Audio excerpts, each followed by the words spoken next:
O tema de Japón e artesanía é un temazo. E encima, bueno, agora sale por partida doble porque vas a voltar alá.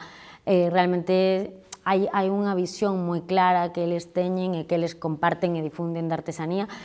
Chamoume a atención, no? O que decías antes dese xeito incluso de facerlle reverencia á artesanía e ao artesán.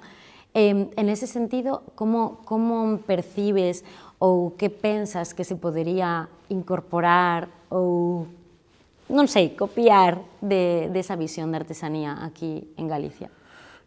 Pois simplemente poñer en valor a artesanía moito máis e poñer en valor os artesáns e a xente que está detrás e coidalos máis, que, bueno, penso que a artesanía de Galicia é un traballo que leva facendo un tempo, que aínda hai moitísimas cousas que mellorar, que cambiar e demais, pero bueno, e ao final, bueno, todo o tema de